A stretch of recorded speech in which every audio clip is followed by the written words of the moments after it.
Hey, Mike.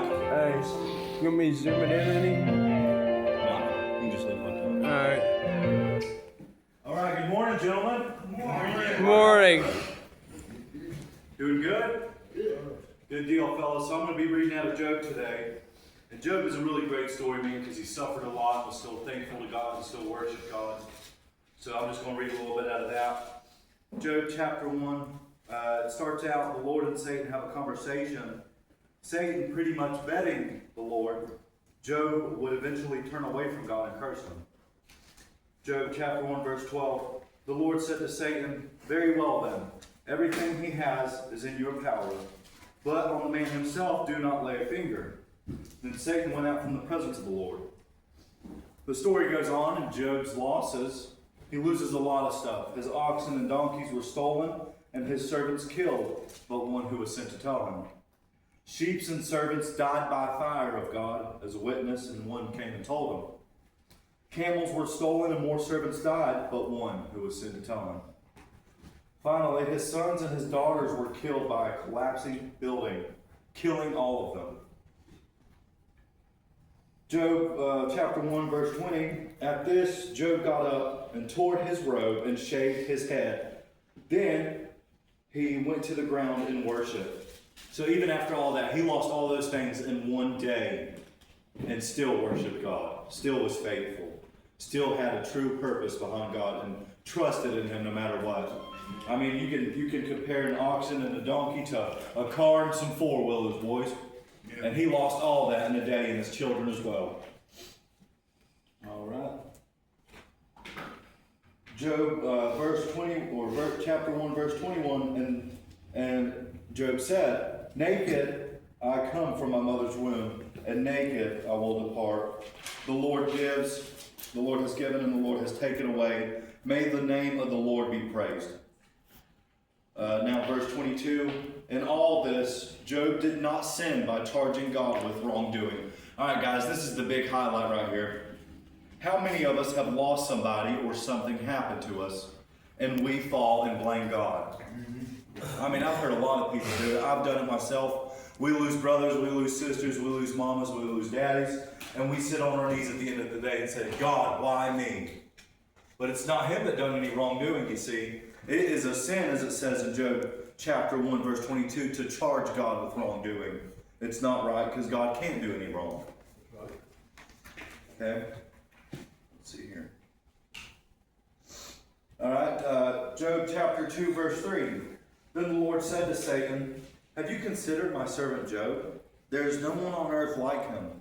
He is blameless and upright, a man who fears God and shuns evil. And he still maintains integrity, though you incited me against him to ruin him without any reason." 2:4. "Skin for skin," Satan replied. "A man will give all he has for his own life." Verse 5. "But now stretch out your hand and strike his flesh and bones, and he will surely curse you to your face." You see the thing here, Satan was testing Job, was testing God, you know. He made a bet with him. Chapter 2, verse 6. "Very well then," this is what the Lord said. "Very well then, he is in your hands, but you must spare his life." See, I want to make another note here, because although God may let things happen to us and let struggles happen to us and we go through certain things, and Satan may even fall upon us and try to hurt us or make us feel some kind of way, he won't lay a finger on you. He's not allowed to. The demons are not allowed to touch your flesh, to hurt you, or to kill you. They can cause turmoil. Amen. They can cause pain. You know, they can cause grief, but they can't kill you. God won't let that happen. He's a very good and gracious God, all right? Amen. All right.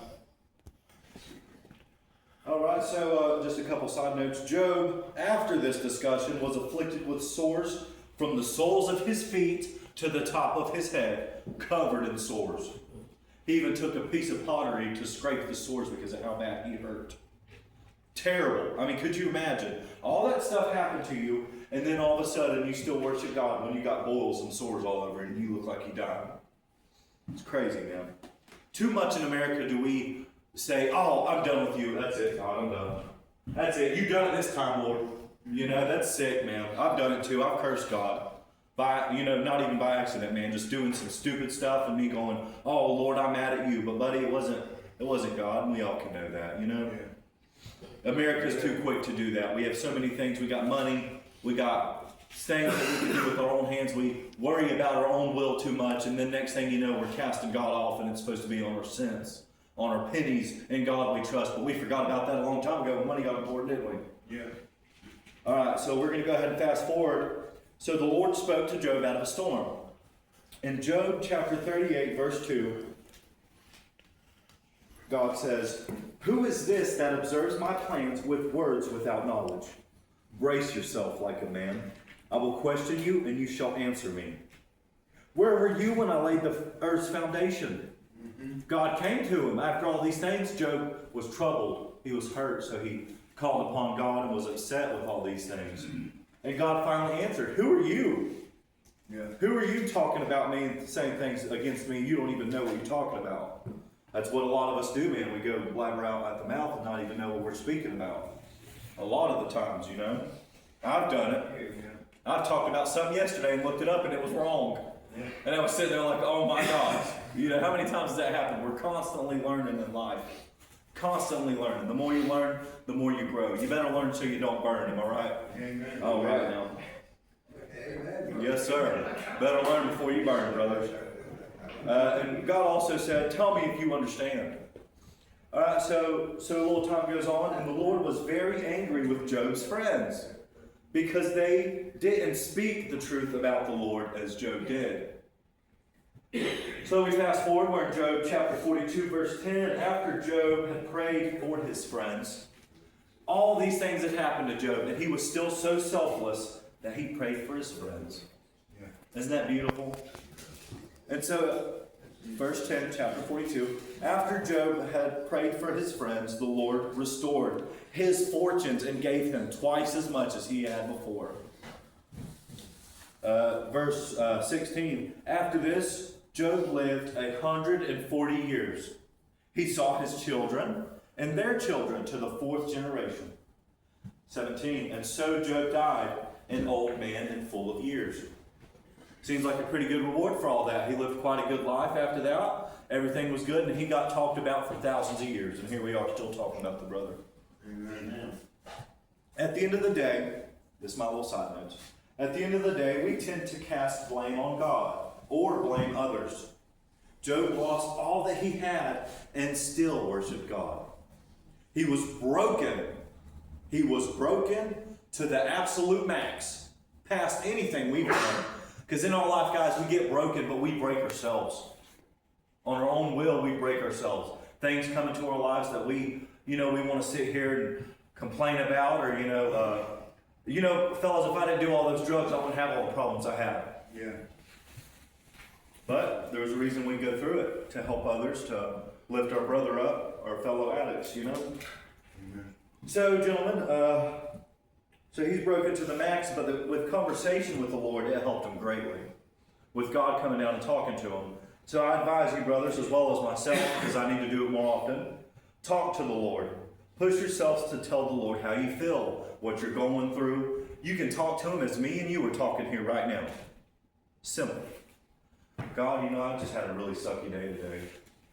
These guys were being mean to me at work. And God, I just don't know how I feel about that. It really upset me.